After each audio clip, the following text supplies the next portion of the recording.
कोई चाहे कितना भी महान क्यों ना हो जाए, पर कुदरत कभी किसी को महान बनने का मौका नहीं देती। रेस में जीतने वाला घोड़ा नहीं जानता कि कामयाबी क्या होती है। वह दौड़ता है तो सिर्फ अपने मालिक से मिलने वाली तकलीफ की वजह से। अगर आप कभी भी अपने आप को तकलीफ में पाओ तो समझ जाना कि आपका मालिक यानी ईश्वर यही चाहता है कि जीत आपकी हो।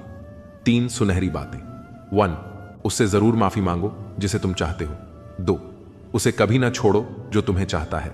3, बेशक अपनी रग रग का पता दो, पर अपनी दुखती रग का पता किसी को ना दो, वरना रग रग होता ही है बदलने के लिए।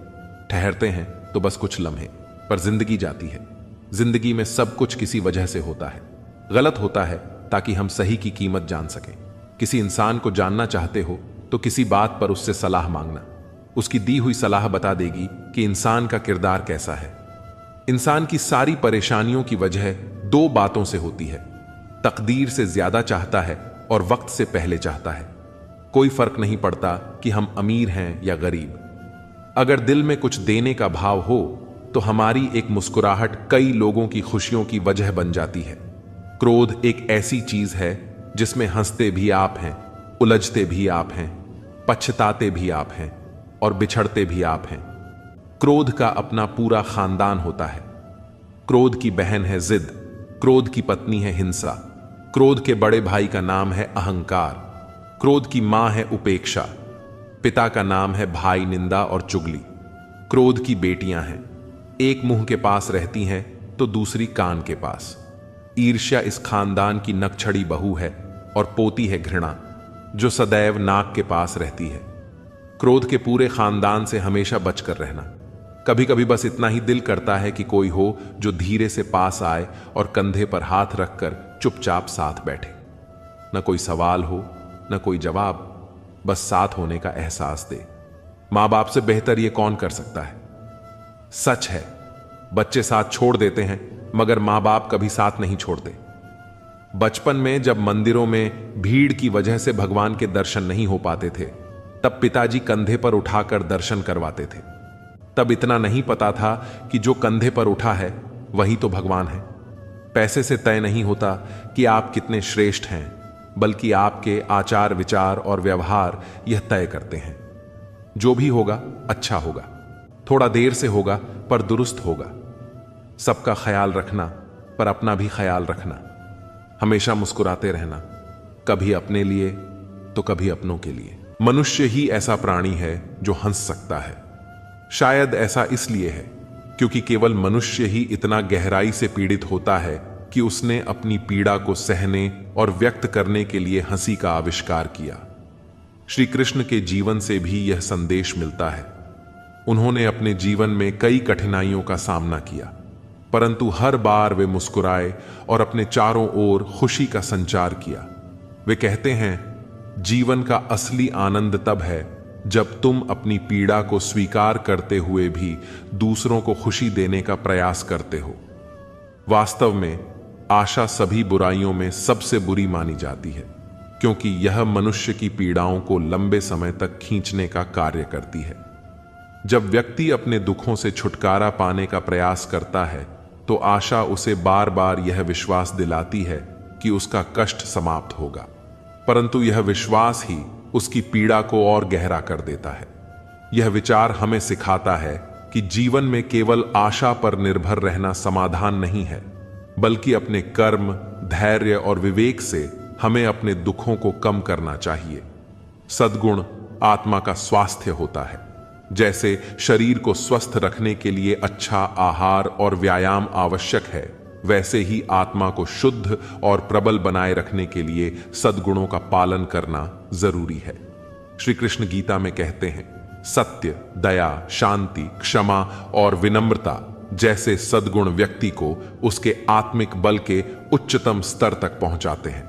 इन गुणों का आचरण आत्मा को आनंदमय बनाता है और जीवन के हर संघर्ष को सहने की शक्ति प्रदान करता है। असल में हम वस्तुओं या व्यक्तियों से नहीं, बल्कि अपनी इच्छाओं से प्रेम करते हैं। यह सत्य है कि इच्छाएं ही हमारे मन को उनके प्रति आकर्षित करती हैं। श्री कृष्ण कहते हैं, इच्छाएं मोह और बंधन का कारण बनती हैं। जब मनुष्य अपनी इच्छाओं से ऊपर उठता है तभी उसे सच्चा प्रेम और शांति प्राप्त होती है। अपनी पीड़ाओं को आशा के भ्रम से परे जाकर सद्गुणों और सही कर्म के माध्यम से हल करना चाहिए। अपने भीतर की इच्छाओं पर विजय प्राप्त कर सच्चा प्रेम और शांति का अनुभव करना चाहिए। यही जीवन का सार है और यही मनुष्य के हंसी और खुशी का वास्तविक स्रोत है। शादी में खुश रहने का मतलब है अपने साथी की खामियों के साथ खुश रहना। जीवन की धारा पार करने का पुल तुम्हें खुद ही बनाना होगा। भूखे को भोजन देता है, वह अपनी आत्मा को तृप्त करता है। एक विचार, यहां तक कि एक संभावना भी हमें बदल और तोड़ सकती है। जीना दुख सहना है और जीवित रहना उस दुख में अर्थ खोजना है। जो खुद को फुला लेते हैं उन्हें एक छोटी सी सुई से फटने का श्राप मिलता है। अपने आप को गलत मान लेना ज्यादा महान है, बजाय इसके कि सही होने पर भी सही होने की जिद की जाए। जो न प्यार कर सकता है न दोस्ती, वह शादी पर दांव लगाता है। किसी युवा को भ्रष्ट करने का सबसे निश्चित तरीका यह है कि उसे सिखाओ कि वह उन्हीं का सम्मान करे जो उसकी तरह सोचते हैं, न कि उन लोगों का जो अलग सोचते हैं। तुम्हें अपनी ही आग में जलने के लिए तैयार रहना होगा। कैसे तुम फिर से उठोगे अगर पहले राख नहीं बनोगे? क्या जिंदगी 1000 गुना ज्यादा छोटी नहीं है कि हम इसे बोरियत में बिताएं? जवान लोगों की सबसे बड़ी कमी यह है कि वे खुद को असल में जितना खुश या दुखी हैं उससे ज्यादा समझते हैं। मैं अंधकार में था, लेकिन मैंने 3 कदम उठाए और खुद को स्वर्ग में पाया। पहला कदम एक अच्छा विचार था, दूसरा अच्छा शब्द और तीसरा अच्छा काम। ऊंचे इंसान की पहचान उसके निडर होने और विपत्ति को चुनौती देने के लिए हमेशा तैयार रहने में है। एक राजमहल में एक साधारण झाड़ू लगाने वाले ने एक दिन अचानक रानी को देख लिया। रानी की सुंदरता से मंत्रमुग्ध होकर उसके मन में एक अद्भुत आकर्षण पनपने लगा। उसने सोचा कि किसी भी तरह उसे रानी को पाना चाहिए। इस विचार से प्रेरित होकर वह अपने दोस्तों के पास पहुंचा और अपनी भावना व्यक्त की। दोस्तों ने उसकी बात को मजाक में उड़ा दिया और कहा, कहां तो वह महलों की मलिका और कहां तो सड़क का राजा। परंतु उसकी लगन कम नहीं हुई और उसने ठान लिया कि वह रानी को हर हाल में पाकर रहेगा। कुछ समय बाद उसने साधु का वेश धारण किया और पास के गांव में जाकर एक स्थान पर धूनी रमाने लगा।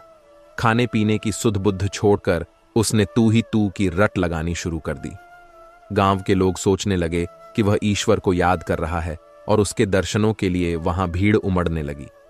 श्रद्धालु आते, उसके चरणों में प्रणाम करते, कुछ पैसे चढ़ाते, आरती उतारते और भजन गाते। लेकिन वह किसी की ओर देखता भी नहीं। उसकी नजरों में तो बस रानी की छवि थी और वह अपनी तू ही तू की रट लगाए रहता। धीरे धीरे उसके भक्तिभाव का चर्च आसपास के गांवों में फैल गया। लोगों ने उसे एक सच्चा संत मान लिया, पर किसी को यह नहीं मालूम था कि वह अपनी प्रेम दीवानी रानी के लिए इस तरह भक्ति कर रहा था। एक दिन उसकी चर्चा राज दरबार तक भी पहुंच गई। दरबारी ने राजा से उसकी प्रशंसा करते हुए कहा कि एक सच्चे संत राजधानी के निकट आया है। राजा ने रानी से कहा, मैं तो राजकाज में व्यस्त हूं, तुम जाकर संत महात्मा के दर्शन कराओ। रानी संत की कुटिया में पहुंची और वहां उसे दर्शन करने लगी। भीड़ धीरे धीरे छंट गई। रानी ने ध्यान से देखा और तुरंत पहचान लिया कि यह तो राजमहल का वही कर्मचारी है। लेकिन रानी ने मन ही मन सोचा, किसी में भी यह परिवर्तन कैसे आया? रानी ने उसे प्रणाम करते हुए कहा, इस राज्य की रानी, महाराज ने भी आपके चरणों में प्रणाम किया है। यह सुनते ही उसकी दृष्टि में बदलाव आया और उसने सोचा था कि प्रार्थना से ही भगवान को पाया जा सकता है। उसने रानी को एक नजर भी नहीं देखा और फिर से अपनी तू ही तू की रट में डूब गया। अब उसका हृदय परिवर्तन हो चुका था। रानी के सौंदर्य के स्थान पर अब उसके मन में ईश्वर का दिव्य सौंदर्य प्रकट हो गया था। इस प्रकार उसकी झूठी प्रार्थना सच्ची प्रार्थना में बदल गई। मतलबी दुनिया से दूर रहो, क्योंकि इसमें दिल लगाने का कोई फायदा नहीं। अगर मतलब रखना ही है तो अपने आत्मविकास और सपनों से मतलब रखो। यह संसार कर्म का खेल है, जो हम बोते हैं वही पाते हैं। दुआएं केवल हमारे कर्मों को आधार देती हैं। जब आप नीचे गिरेंगे तो शायद कोई भी आपको उठाने नहीं आएगा, लेकिन जैसे ही आप ऊपर उठने लगेंगे बहुत लोग आपको गिराने की कोशिश करेंगे। यही जीवन की सच्चाई है। इसीलिए अपने कर्मों और आत्मविश्वास को मजबूत बनाइए ताकि आप न गिरें और न किसी के गिराने की कोशिश से डगमगाएं। यह जीवन की यात्रा है। इसमें आपके सारे सवालों के जवाब आपके सामने हैं, आपको मिल रहे हैं, लेकिन आप उन्हें इग्नोर करके चलते चले जा रहे हैं और ऐसा करते रहेंगे तो कुछ नहीं होने वाला। भाग्य के भरोसे मत बैठिए। क्या पता भाग्य आपके भरोसे बैठा हो। अपना जो भाग्य है वह खुद से बनाइए, अपने कर्मों से बनाइए। उसे लगता था कि मानव जीवन बहुत कष्टदायक है। वह सोचता था कि पशु का जीवन इंसानों से बेहतर है क्योंकि उन्हें इतनी समस्याएं झेलनी नहीं पड़ती। हम इंसानों को सदा चिंताएं सताती रहती हैं। एक व्यक्ति एक मार्ग में बहुत तेजी से आगे बढ़ रहा था। तभी अचानक वह दूसरे व्यक्ति से टकरा गया। इस पर वह दूसरा व्यक्ति क्रोधित होकर कहता है, अरे जानवर हो क्या, तुम्हें दिखाई नहीं देता? एक सांड की तरह लगातार आगे बढ़ते जा रहे हो। इस पर पहला व्यक्ति कहता है, काश आप जो कह रहे हैं वही सत्य होता, लेकिन दुर्भाग्यवश मैं एक मनुष्य हूं। उस पहले व्यक्ति के मुख से यह सुनकर उस दूसरे व्यक्ति का क्रोध शांति हो गया। वह उस पहले व्यक्ति से कहता है, लगता है तुम बहुत दुखी हो, वरना सौभाग्य की बात को दुर्भाग्य न कहते, क्योंकि एक इंसान का जन्म पाना तो बड़े ही सौभाग्य की बात है। मनुष्य का जीवन बड़ी कठिनाइयों से मिलता है और तुम हो कि एक जानवर होना चाहते हो। तभी वह पहला व्यक्ति कहता है, मित्र, क्या आपने कभी किसी जानवर को आत्महत्या करते हुए देखा है? क्या आपने कभी किसी जानवर को किसी दूसरे जानवर को धोखा देते हुए देखा है? क्या आपने किसी जानवर को अपने अतीत या फिर अपने भविष्य के लिए परेशान होते हुए देखा है? ऐसे में मनुष्य का जीवन भला सौभाग्य की बात कैसे हो सकती है? इससे अच्छा तो पशुओं का जीवन ही है। हम मनुष्य तो पशुओं से भी गए गुजरे हैं। उस पहले व्यक्ति की यह सारी बातें सुनकर वह दूसरा व्यक्ति कहता है, लगता है तुम बहुत दुखी हो, तुम्हारे जीवन में बहुत बड़ी समस्या आ पड़ी है। यदि ऐसा है तो तुम्हें इसका समाधान महात्मा बुद्ध के पास मिल जाएगा, तो वहां जाओ। तभी पहला व्यक्ति कहता है, कौन है? क्या कोई साधु है, महात्मा है, अर्षि मुनि है, पंडित है? अगर वह इनमें से है तो इनमें से कोई भी मेरी मदद नहीं कर सकता। मैं ऐसे कई लोगों से मिल चुका हूं और इनके पास मेरी समस्या का कोई समाधान नहीं है। इस पर वह दूसरा व्यक्ति कहता है, वह इनमें से तो नहीं है, लेकिन वह क्या है यह मैं भी नहीं जानता। बस मैं इतना ही जानता हूं कि जो भी उनके पास जाता है उसकी सभी समस्याओं का समाधान वह बड़ी सरलता से कर देते हैं। जो भी उनके पास आता है वह अपने साथ वहीं पर छोड़कर चला आता है। उस दूसरे व्यक्ति की बात सुनकर पहले व्यक्ति को लगा कि उसे भी महात्मा बुद्ध से मिलना चाहिए। उसने उस दूसरे व्यक्ति से कहा, ठीक है भाई, अगर तुम कहते हो तो मैं एक बार उनसे भी मिल लेता हूं, उन्हें भी देख लेता हूं कि आखिर ऐसी क्या बात है जो लोगों की समस्याओं का समाधान बड़ी सरलता से कर देते हैं। इतना कहकर वह व्यक्ति अगले ही दिन महात्मा बुद्ध से मिलने के लिए निकल पड़ा। लगातार 3 दिन की यात्रा करने के बाद आखिरकार वह महात्मा बुद्ध के पास जा पहुंचा। जब वह महात्मा बुद्ध के करीब पहुंचा तो उसने देखा कि महात्मा बुद्ध अपने सभी शिष्यों को उपदेश दे रहे थे। महात्मा बुद्ध कह रहे थे, इस पृथ्वी पर उपस्थित हर किसी का जीवन बहुत कीमती है, परंतु मनुष्य जीवन अनमोल है। इसका उपयोग कर मनुष्य जीवन के उच्चतम शिखर तक पहुंच सकता है और इसी मनुष्य जीवन के कारण हम मनुष्य पशुओं से नीचे भी आ सकते हैं।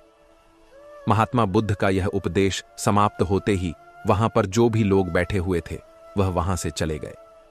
तभी वह व्यक्ति महात्मा बुद्ध के करीब पहुंचा और वह महात्मा बुद्ध को प्रणाम करके कहता है, हे बुद्ध, आप कहते हैं कि हम मनुष्य का जीवन अनमोल है। आखिर हम मनुष्य के जीवन में ऐसी क्या बात है? हम मनुष्य के जीवन में कीमती जैसा क्या है? हम चिंता करते हैं, परेशान रहते हैं। हम अपने भविष्य के लिए हमेशा चिंतित रहते हैं। ऐसे ही हजारों प्रकार की समस्याएं हम मनुष्य के जीवन में चलती रहती हैं। लेकिन आप क्या जाने, आप तो एक साधु हैं। आपने तो यह सारी चीजें त्याग दी हैं और इसीलिए शायद आप यह सारी बातें बड़ी आसानी से कह सकते हैं। मुझे तो यही लगता है कि मनुष्य का जीवन बहुत ही कठिन है, हमें इसे समाप्त कर लेना चाहिए। आपने कभी किसी पशु को देखा है ना, तो वह चिंता करते हैं, ना ही उन्हें किसी तरह की तकलीफ होती है, ना ही वह किसी परेशानी में रहते हैं। वह तो अपना जीवन मौज मस्ती में जीते हैं, ना ही उन्हें अपने भूतकाल की चिंता होती है और ना ही भविष्य की। ना ही वह किसी को धोखा देते हैं और ना ही किसी से शिकायत करते हैं। वह तो बस अपना जीवन जीते रहते हैं। और वहीं पर दूसरी तरफ हम मनुष्य का जीवन ठीक इसका उल्टा है।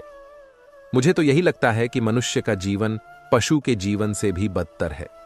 मनुष्य जीवन श्राप है जो हमें मिला है।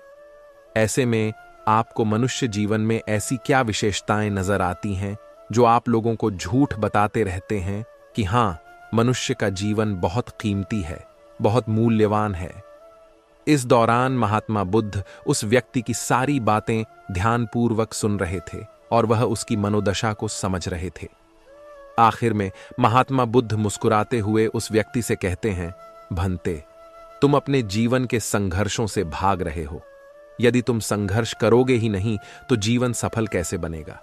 और जब हम संघर्षों से भागते हैं तो हमारा जीवन दूसरों के अधीन हो जाता है और फिर हमें दूसरों के अनुसार ही चलना पड़ता है।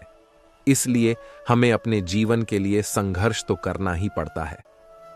महात्मा बुद्ध के मुख से यह सुनकर वह व्यक्ति बहुत अचरज में पड़ गया। उसने तुरंत ही महात्मा बुद्ध को प्रणाम किया, उनके चरणों में जा गिरा और उनसे कहने लगा, हे बुद्ध, आपको कैसे पता चला कि मैं अपने जीवन में संघर्षों से भाग रहा हूं, उनसे बचना चाहता हूं? मेरे जीवन में जब भी कोई समस्या खड़ी होती है तो मैं उसका सामना नहीं कर पाता, बल्कि मैं उसे छोड़कर भाग जाना चाहता हूं। आगे महात्मा बुद्ध उस व्यक्ति से कहते हैं, तुम्हें लगता है कि पशुओं का जीवन हमसे लाख गुना अच्छा है, क्योंकि वे अपना जीवन खुद समाप्त नहीं कर सकते, क्योंकि वे किसी को धोखा नहीं देते और ना ही आने वाले भविष्य की चिंता करते हैं।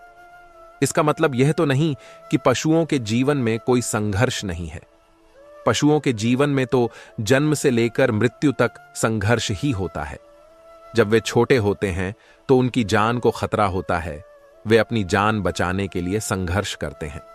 जैसे जैसे बड़े होते हैं तो उन्हें अपना पेट भरने के लिए संघर्ष करना पड़ता है। फिर चाहे उनके सामने कोई भी क्यों ना हो, फिर चाहे उनके सामने कितनी भी बड़ी परिस्थितियां क्यों ना हो, वे संघर्ष करने से कभी पीछे नहीं हटते। लेकिन हम मनुष्य छोटे छोटे संघर्षों से डर जाते हैं। अगर हम उन पशुओं की तरह अपने जीवन में संघर्ष करने लगे तो मनुष्य का जीवन अपने आप ही सफल हो जाएगा। इतना संघर्ष अगर एक मनुष्य अपने जीवन में कर ले तो वह जो चाहता है वह कर सकता है, उसे पा सकता है। और जबकि इतना संघर्ष करने के बाद भी वह पशु अपने जीवन में कुछ भी नहीं कर पाता। वास्तविकता तो यही है कि बिना संघर्ष के कोई जीवन है ही नहीं। बिना संघर्ष के हमारा जीवन चल ही नहीं सकता। फिर चाहे कोई राजा हो या भिखारी, सबके जीवन में संघर्ष तो है ही। जो भी इन परिस्थितियों के खिलाफ संघर्ष नहीं करता, फिर चाहे वह मानव हो या पशु, उसका नष्ट होना तय है।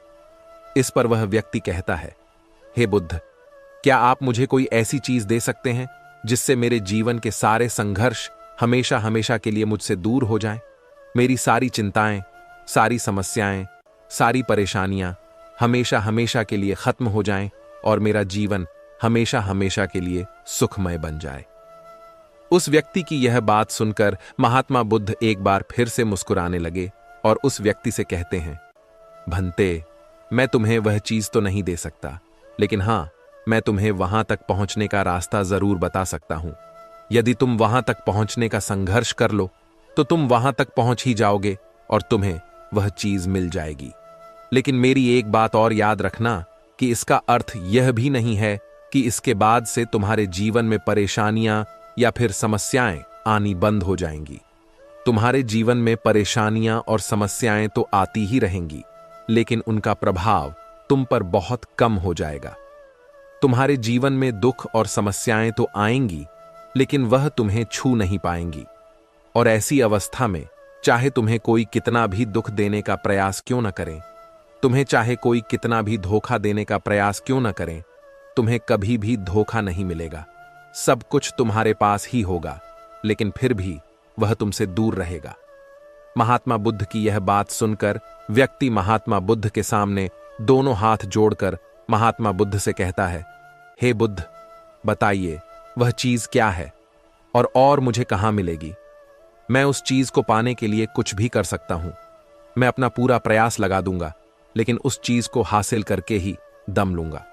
इस पर महात्मा बुद्ध ने उस व्यक्ति से कहा, सोच लो भंते, एक बार यदि तुमने रास्ता शुरू कर दिया तो तुम्हें उस रास्ते पर चलते ही रहना होगा जब तक कि तुम अपनी मंजिल को पा न लो, और यह रास्ता अत्यंत संघर्षों से भरा होगा। क्या तुम अपनी मंजिल तक पहुंच पाओगे? इस पर व्यक्ति कहता है, आप मुझे वह मार्ग बताइए, मैं उस पर चलूंगा। मैं अपनी अंतिम सांस तक संघर्ष करूंगा, लेकिन उस चीज को हासिल करके ही दम लूंगा। इस पर महात्मा बुद्ध कहते हैं, सुनो, उस चीज का नाम है शांति, जो तुम्हारे मन के भीतर गहराइयों में है। जैसे यह समुद्र की लहरें ऊपर से तो बड़ी तीव्र नजर आती हैं और उछाल मारती हैं, जिन्हें देखकर हमारा मन घबरा जाता है, परंतु ठीक इसी के विपरीत उसकी गहराई में वह बहुत ही शांत होता है। और ठीक इसी प्रकार हमारे मन की गहराइयों में भी वह शांति छिपी हुई है। तुम्हें अपने मन की गहराइयों में उस शांति को खोजना होगा, उस शांति के लिए संघर्ष करना होगा। और अगर तुम रास्ते से नहीं भटके तो जैसा मैंने तुम्हें कहा है वह सब तुम्हें मिलेगा जो तुम चाहते हो। महात्मा बुद्ध के मुख से यह सुनकर वह व्यक्ति कहता है, हे तथागत, मैंने तो सोचा था कि आप मुझे कोई ऐसी वस्तु बताएंगे जिसे मैं किसी भी हालत में खोज लूंगा और उसके बाद मेरा जीवन सुखमय बन जाएगा। इस दुनिया में ऐसी कोई चीज जिसे खोजा नहीं गया उसे तो खोजा जा सकता है, लेकिन मैं अपने मन के भीतर कैसे जा सकता हूं? वहां भला कौन सा मार्ग जाता है? वहां भला ऐसी कौन सी सवारी जाती है जिस मार्ग पर मैं चलकर या फिर उस सवारी के द्वारा वहां तक पहुंच सकता हूं? इस पर महात्मा बुद्ध मुस्कुराने लगे और उस व्यक्ति से कहते हैं, भंते, वहां पर कोई सवारी नहीं जाती और ना ही वहां पर मनुष्य पैदल जा सकता है। फिर भी वहां एक मार्ग है और उस मार्ग पर चलना ही पड़ता है। इस पर वह व्यक्ति कहता है, हे बुद्ध, तो आप मुझे बताइए, मैं उस मार्ग पर चलकर कैसे अपने मन के भीतर की उस शांति को खोज सकता हूं? इस पर महात्मा बुद्ध ने कहा, इस दुनिया में सबसे शक्तिशाली क्या है? इसका जवाब देते हुए वह व्यक्ति कहता है, हे बुद्ध, इस दुनिया में सबसे शक्तिशाली चक्रवर्ती सम्राट है, जिसके पास असीम शक्ति है, जिसके पास सब कुछ है, उसके पास किसी चीज की कोई कमी नहीं। इसके जवाब में महात्मा बुद्ध कहते हैं, इस दुनिया में सबसे शक्तिशाली चीज है इच्छा, और यही इच्छा इस दुनिया को चला रही है। जो कोई भी कुछ भी कर रहा है वह उसकी इच्छा का ही परिणाम है, उसका कर्म है। सब कुछ उसकी इच्छा के अनुसार ही चल रहा है। जहां तक बात है एक चक्रवर्ती सम्राट की, तो एक इच्छा एक चक्रवर्ती सम्राट को भी धूल में मिटा सकती है, और वहीं पर उसी के विपरीत एक इच्छा एक आम इंसान को भी एक चक्रवर्ती सम्राट बनाने में सक्षम है। इस दुनिया में जो कोई भी है, जहां कहीं भी है, जिस किसी भी परिस्थिति में है, वह उसकी इच्छा के अनुसार ही है, वह उसकी इच्छा का परिणाम ही है। अपनी इच्छा के बल पर मनुष्य इस जीवन में कुछ भी कर सकता है, लेकिन एक वास्तविकता यह भी है कि मनुष्य अपनी इच्छा पर नियंत्रण नहीं कर पाता, जिस कारण उसके जीवन में वह सब भी घटित होता रहता है जिसकी वह चाहत नहीं रखता। हमारे मन की बुरी इच्छाएं हमारी तरफ बुरी चीजों को खींचती हैं, इसलिए इच्छा बहुत सोच समझकर करनी चाहिए। हमें अपने जीवन में क्या चाहिए, यह केवल हम अपनी इच्छा से ही निर्धारित कर सकते हैं। इस पर वह व्यक्ति कहता है, हे बुद्ध, तो क्या मैं अगर यह इच्छा करूं कि मुझे अपने मन की भीतर की शांति मिल जाए, तो क्या वह मुझे मिल जाए? तभी महात्मा बुद्ध कहते हैं, भंते, इस दुनिया में सबसे शक्तिशाली इच्छा अवश्य ही है, परंतु फिर भी मनुष्य ना जाने अपने जीवन में तरह तरह की इच्छाएं पालता है, लेकिन वह सारी इच्छाएं उसकी पूर्ण नहीं हो पाती, क्योंकि उस इच्छा को पूरा करने के लिए एक और चीज की आवश्यकता पड़ती है, और वह एक चीज की कमी मनुष्य के जीवन में हमेशा बनी रहती है। क्या तुम उसके बारे में जानते हो? इस पर वह व्यक्ति कहता है, नहीं बुद्ध, मैं नहीं जानता वह क्या चीज है। तभी महात्मा बुद्ध कहते हैं, भंते, संकल्प। संकल्प के बिना इच्छा व्यर्थ है। संकल्प के बिना तुम चाहे कितनी भी बड़ी इच्छा क्यों ना कर लो, लेकिन वह कभी पूरी नहीं हो सकती। संकल्प जितना मजबूत होगा, तुम्हारी इच्छा भी पूरी होने की संभावना उतनी ही अधिक होगी, और संकल्प जितना कमजोर होगा, तुम्हारी इच्छा भी उतनी ही कमजोर होगी। इस पर वह व्यक्ति महात्मा बुद्ध से कहता है, हे बुद्ध, तो इसका अर्थ यह हुआ कि यदि मुझे शांति पाने की इच्छा है और मैं इसे पाने के लिए दृढ़ संकल्प करूं, तो क्या मुझे वह शांति मिल जाएगी? तभी महात्मा बुद्ध कहते हैं, भंते, संकल्प भले ही इच्छा को शक्ति प्रदान करता है, परंतु इच्छा और दृढ़ संकल्प होने के बाद भी व्यक्ति अपने मंजिल तक पहुंच नहीं पाता, क्योंकि वह राह में भटक जाता है और फिर थककर वह अपने संकल्प को त्याग देता है और अपनी इच्छाओं को छोड़ देता है। क्या तुम जानते हो ऐसा क्यों होता है? इस पर वह व्यक्ति कहता है, बुद्ध, मुझे नहीं पता। तभी महात्मा बुद्ध कहते हैं, क्योंकि किसी भी मार्ग पर चलने के लिए उस मार्ग के ज्ञान का होना बहुत आवश्यक है, और यह ज्ञान हमें उस मार्ग पर चलकर ही मिल सकता है, ना कि केवल बैठकर सोचने से। और जब हम उस मार्ग पर चलते हैं तो हमें छोटी मोटी दिक्कतें, समस्याएं, परेशानियां आती ही रहती हैं, और हम उन छोटी छोटी समस्याओं में फंस कर रह जाते हैं और हमारा संकल्प टूट जाता है। हमारी इच्छा उन छोटी छोटी समस्याओं के सामने कमजोर पड़ जाती है और हम उन समस्याओं के सामने घुटने टेक देते हैं, हार मान लेते हैं, और हमारा पूरा का पूरा जीवन फिर उन्हीं समस्याओं के इर्द गिर्द घूमता रह जाता है और हमारा पूरा जीवन वहीं पर समाप्त हो जाता है। इस पर वह व्यक्ति कहता है, हे बुद्ध, मैं आपकी बातों को समझने का बहुत प्रयास कर रहा हूं, लेकिन मुझे आपकी सारी बातें समझ नहीं आ रही। कृपया करके आप मुझे साफ और स्पष्ट तौर पर समझाने का प्रयास करें।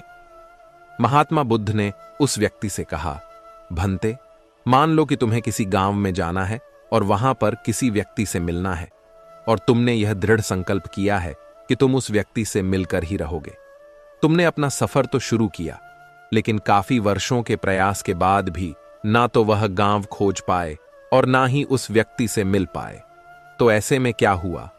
इसके जवाब में वह व्यक्ति कहता है, हे बुद्ध, भला ऐसा कैसे हो सकता है? यदि मैं जीवित हूं और वह व्यक्ति भी जीवित है जिससे मैं मिलना चाहता हूं, और मुझे वह गांव पता है, तो मैं उससे अवश्य ही मिल लूंगा। तभी महात्मा बुद्ध कहते हैं, भंते, तुम्हें उस गांव का नाम पता है और तुम्हें जिसे मिलना है उसका नाम भी तुम्हें पता है, पर तुम्हें यह नहीं पता कि गांव किस दिशा में है। तो ऐसे में तुम कौन सा मार्ग पकड़ोगे और किस मार्ग पर आगे बढ़ोगे? यदि मान लो कि तुमने किसी विपरीत मार्ग को पकड़ लिया, तो क्या वह तुम्हें उस गांव तक ले जाएगा? क्या वह तुम्हें उस व्यक्ति तक मिला पाएगा? इस पर वह व्यक्ति कहता है, इस अवस्था में तो यह कार्य बिल्कुल भी असंभव होगा। इस पर महात्मा बुद्ध मुस्कुराते हुए उस युवक से कहते हैं, भंते, मैं कब से यही तुम्हें समझाने का प्रयास कर रहा हूं। हमारी इच्छा, संकल्प होने के बाद भी हमें सही मार्ग का ज्ञान होना आवश्यक है। शांति को खोजने का जो मार्ग है, वह ध्यान और ध्यान भीतर होता है, बाहर नहीं। जब तुम अपने भीतर की शांति को खोजने के लिए ध्यान के मार्ग पर आगे बढ़ो, कि अपनी इच्छा की पूर्ति के लिए तुम उस मार्ग पर आगे की ओर बढ़ते चलोगे, तो हो सकता है कि तुम्हारी राह में छोटी छोटी मुसीबतें, दिक्कतें या तकलीफें आएं, लेकिन तुम्हें उन समस्याओं का सामना करना ही पड़ेगा। तुम्हें उनसे लड़ना होगा, उनसे संघर्ष करना ही होगा, क्योंकि वह मार्ग तुम्हारे लिए बिल्कुल नया है। और पहली बार जब हम किसी मार्ग पर आगे बढ़ते हैं, तो हमें यह नहीं पता होता कि अगला पड़ाव क्या होगा और आगे कौन सी कठिनाइयां आने वाली हैं। हमें तो वहां पर जाने के बाद ही पता चल पाएगा। वहीं पर दूसरी तरफ जो मनुष्य इन छोटी छोटी दिक्कतों में नहीं फंसता, वह अपने संकल्प पर दृढ़ बना रहता है। अपने जीवन में वह सब कुछ पा लेता है जो वह चाहता है, और अपनी मंजिल पर पहुंचकर उसे असीम शांति भी मिलती है।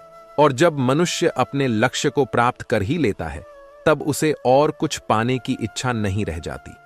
इसी प्रकार यदि तुम भी केवल मार्ग पर आगे बढ़ते रहो, तो तुम भी अपने मन के अंतर तक पहुंच जाओगे, और वहां पहुंचने के बाद तुम्हें किसी चीज की कोई आवश्यकता नहीं पड़ेगी। ना ही तुम्हें कोई धोखा दे पाएगा, ना ही तुम्हें कोई लूट पाएगा, और ना ही तुम्हें कोई दुख पहुंचा पाएगा। उस अवस्था में पहुंचने के बाद ना कोई मोह, ना कोई चिंता और ना कोई समस्या रहेगी। तुम उस परिस्थिति से बड़ी सरलता से निकल पाओगे और जब तुम अपने मन की उस शांति को प्राप्त कर लोगे तो तुम एक पशु तो नहीं रहोगे और ना ही एक मनुष्य रहोगे, बल्कि तुम मनुष्य से भी और ऊंचा दर्जा प्राप्त कर लोगे। और फिर तुम्हें कोई भी दुख कभी छू नहीं पाएगा। फिर तुम्हें किसी चीज की कोई परेशानी नहीं रह जाएगी, ना तो भविष्य की चिंता होगी और ना ही अपने बीते हुए भूतकाल की। तुम तो बस अपनी शांति में मग्न रहोगे और तुम्हें किसी प्रकार का दुख कभी छू तक नहीं पाएगा। महात्मा बुद्ध की यह बात सुनकर वह व्यक्ति महात्मा बुद्ध के चरणों में गिर पड़ा और महात्मा बुद्ध से कहता है, हे बुद्ध, आपकी सारी बातें सत्य हैं। मैं आपकी सारी बातें समझ चुका हूं, लेकिन फिर भी मेरे मन में एक दुविधा है। मेरे पास क्या ऐसी कोई चीज नहीं रख सकता जिससे मेरी सारी दुख, सारी तकलीफें, सारी कठिनाइयां हमेशा हमेशा के लिए दूर हो जाएं।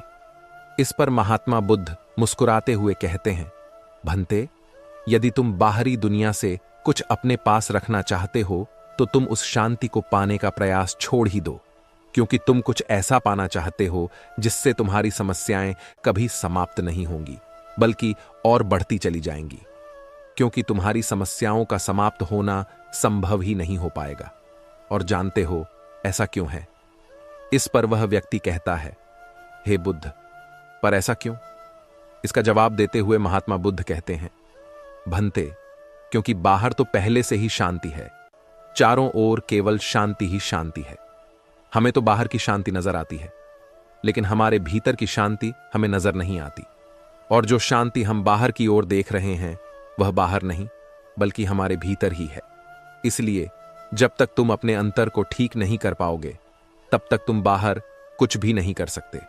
जब तक तुम्हारे भीतर सब कुछ ठीक नहीं होगा, तब तक बाहर कुछ भी ठीक नहीं हो पाएगा। इतना कहकर महात्मा बुद्ध शांत हो गए और वह व्यक्ति महात्मा बुद्ध की बातों पर विचार करने लगा। उसके पास महात्मा बुद्ध के बताए गए रास्ते के अलावा और कोई मार्ग भी नहीं था। उसने दृढ़ संकल्प लिया, वह अपने भीतर की उस शांति तक पहुंचकर ही रहेगा। उसने ध्यान के मार्ग को अपनाया और आगे की ओर बढ़ने लगा। अब वह व्यक्ति अपनी मंजिल तक पहुंचता है या नहीं, यह तो उसकी संकल्प, उसकी इच्छा शक्ति और उसके मार्ग में लगातार आगे बढ़ने पर निर्भर करता है। उसे यह भी समझ आ गया कि मनुष्य का जीवन पशुओं से बुरा नहीं है, बल्कि उससे जैसा जीवन मिला है वही सही है और उससे वह और बेहतर कर सकता है। इसलिए दूसरों की बातों पर ध्यान मत दो, बल्कि यह देखो कि तुम्हें क्या सही लगता है और तुम्हारे लिए क्या महत्वपूर्ण है। पैर की चोट हमें संभल कर चलना सिखाती है और मन की चोट हमें समझदारी से जीना सिखाती है। जिन लोगों की तुम फिक्र करते हो, अक्सर वही तुम्हें समझ नहीं पाते। मित्र गरीब हो या अमीर, यह महत्वपूर्ण नहीं है, बल्कि यह मायने रखता है कि बुरे समय में वह तुम्हारा कितना साथ देता है। जीवन का असली सुख इसी में है कि तुम सच्चे को जानो, धैर्य और मेहनत से आगे बढ़ो और अपनी राह पर स्थिर रहो। रिश्तों को पहचानो, सच्चे मित्रों की कद्र करो और दूसरों के कहने पर अपना रास्ता मत बदलो। श्री कृष्ण कहते हैं, अपने लक्ष्य को बार बार बदलने से कुछ नहीं होगा। अगर आप सच में बदलाव चाहते हैं तो अपनी कोशिश करने के तरीकों में बदलाव लाओ। परिवर्तन प्रकृति का नियम है, इसे स्वीकार करो और इस परिवर्तित जीवन का आनंद लो।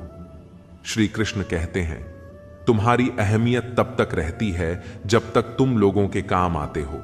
सबसे बड़ी गलती हम तब करते हैं जब उन लोगों को अहमियत देते हैं जिनकी जिंदगी में हमारी कोई कद्र नहीं होती। प्रतियोगिता में पढ़कर अवसाद में मत जाओ, क्योंकि बाजार में नई मूंगफली आने से बादाम के दाम कभी नहीं गिरते। सफलता का जश्न मनाना सही है, लेकिन असफलताओं से सबक लेना सबसे अधिक महत्वपूर्ण है। कई बार तुमने रिश्ते संभालने की पूरी कोशिश की होगी, पर एक हाथ से ताली नहीं बजती। कुछ लोग तुमसे नफरत करने लगते हैं क्योंकि तुम्हारी सच्चाई उन्हें कड़वी लगती है। जो लोग गलत होते हैं वे जिंदगी से खेल जाते हैं, लेकिन जो सही होते हैं वे हजारों जिंदगियों को बेहतर बना जाते हैं। परिवार तभी आगे बढ़ता है जब मुखिया समझदार होता है। अगर तुम सुनना सीख जाओ तो सहना भी सीख जाओगे, और अगर सहने की क्षमता हो तो जीवन को जीना भी आ जाएगा। लड़ने की ताकत सभी में होती है, पर किसी को रिश्ते बचाना पसंद होता है तो किसी को जीत। इंसान का मूल्य सिर्फ उसके शब्दों से भी समझ में आ जाता है, क्योंकि बोलने से भी उसके मन का हाल पता चलता है। कभी कभी हमें खुद ही अपनी तारीफ करनी चाहिए, क्योंकि बुराई करने वाले तो हमेशा मिल जाएंगे। दुनिया में समझदार और मूर्ख के बीच कोई खास फर्क नहीं होता, क्योंकि दोनों ही किसी की नहीं सुनते। तुम्हारी कदर तभी करेंगे जब उन्हें तुम्हारी जरूरत होगी। बिना जरूरत के तो हीरे भी तिजोरी में बंद रहते हैं। रिश्तों में जब प्यार कम और मतलब ज्यादा हो जाता है तो आप व्यापार की तरह बन जाते हैं। किसी के साथ हमेशा खुले दिल से रहो, क्योंकि सच्चाई कभी गद्दार नहीं बनाती। पर यह सच है कि विरोध का सामना जरूर करना पड़ेगा। जो लोग चक्रव्यूह रचते हैं वे अक्सर अपने ही होते हैं। कड़वी बातें कड़वी दवाई की तरह होती हैं, सुनने और मानने में मुश्किल लगती हैं, लेकिन अंत में तुम्हें फायदा ही देती हैं। मोती किनारे पर नहीं मिलते, उन्हें पाने के लिए समंदर में डूबना पड़ता है। अपने आज पर ध्यान दो, ताकि जब तुम गलत हो तो सबसे अलग और बेहतर नजर आओ। पल पल की चिंता में मरने से बेहतर है कि उस वक्त की तैयारी करो जो तुम्हारे मन में सबसे ज्यादा प्रिय है और जिसके आने की प्रतीक्षा कर रहे हो। श्री कृष्ण कहते हैं, एक नौजवान को आगे बढ़ने के लिए खुद का हर संभव विकास करना चाहिए। उसे कभी यह संदेह नहीं करना चाहिए कि कोई उसके रास्ते में रुकावट बन सकता है। जब कोई आपकी प्रशंसा करे तो खुश होने के साथ साथ इसे और बेहतर प्रदर्शन के लिए प्रेरणा के रूप में लें, क्योंकि जो लोग आज आपकी तारीफ कर रहे हैं वे कल आपकी आलोचना के लिए भी तैयार रहेंगे। इसलिए निरंतर प्रयास और सुधार करते रहना चाहिए। जो हार जाते हैं वे के बाद दूसरा नया काम करने के लिए तत्पर रहते हैं। बार बार नए काम शुरू करने से सीख मिलती है, लेकिन सफलता के लिए समर्पण और धैर्य से काम करते रहना जरूरी है। श्री कृष्ण कहते हैं, सफलता अगर देर से मिले तो निराश मत हो। याद रखो, छोटे घर जल्दी बन जाते हैं, लेकिन महल बनने में समय लगता है।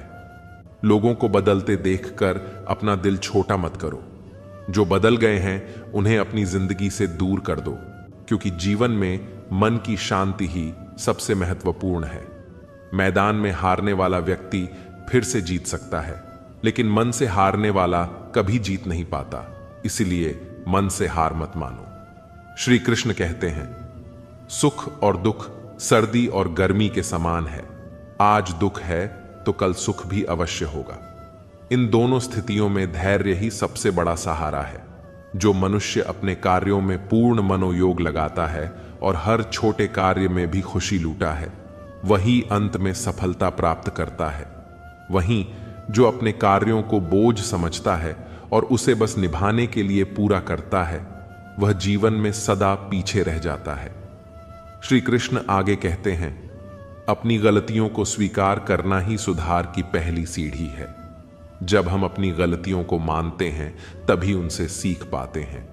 अपने आत्मविश्वास और मेहनत से ही भाग्य लिखा जा सकता है, पर यदि हम इसे टालते रहेंगे तो परिस्थितियां ही हमारा भाग्य तय कर देंगी। समय सभी को समान रूप से मिलता है। वही समय जो महान लोगों के पास था, वही तुम्हारे पास भी है। समस्याओं को बांटते समय समझ की 80% लोग उस पर ध्यान नहीं देंगे, और जो सुनेंगे भी वे अक्सर केवल देखने की चाह में ही होंगे। असली खुशी भीतर से उत्पन्न होती है और हर कार्य में सच्ची रुचि से प्राप्त होती है। असफलता से न डरते हुए काम को जारी रखना ही असली सफलता है, और जो मिला उसी में संतोष प्राप्त करना सच्ची प्रसन्नता है। खुश रहने के लिए किसी वजह की आवश्यकता नहीं। सच्चा आनंद तो हर परिस्थिति में संतोष प्राप्त होता है। श्री कृष्ण कहते हैं, दुख के समय ही सच्चे अपने और पराये की पहचान होती है। हमारे जीवन में भी समस्याएं और कठिनाइयां हमें मजबूत बनाने और हमें अपने लक्ष्य से भटकने से बचाने का काम करती हैं। हमें बस इतना समझना है कि ये मुश्किलें हमारे सफर का हिस्सा हैं, हमारी मंजिल नहीं। जिस तरह गुलाब का सौंदर्य कांटों के बीच भी अपनी महक बिखेरता है, हमें भी अपने गुणों को हर परिस्थिति में जीवंत रखना है। जिंदगी में ऐसे भी समय आते हैं जब हम खुद को एक अंधेरी गुफा में पाते हैं, जहां से कोई रास्ता नजर नहीं आता। लेकिन जैसे रात के बाद सवेरा होता है, वैसे ही हमारे कठिन समय भी बीत जाते हैं। हर सुबह का सूरज हमें यह याद दिलाता है कि अंधेरा चाहे कितना भी घना हो, उसका अंत अवश्य होता है। हमें बस धैर्य रखना है, जैसे कि बीज मिट्टी के नीचे धैर्य से समय का इंतजार करता है और फिर सही समय आने पर अंकुरित होकर एक विशाल वृक्ष बनता है। इसी तरह हमारे जीवन में भी सही समय आने पर हमारी कोशिशों का फल जरूर मिलता है। जीवन का हर दिन एक नई सीख देने आता है। जैसे हर मौसम हमें कुछ सिखाता है।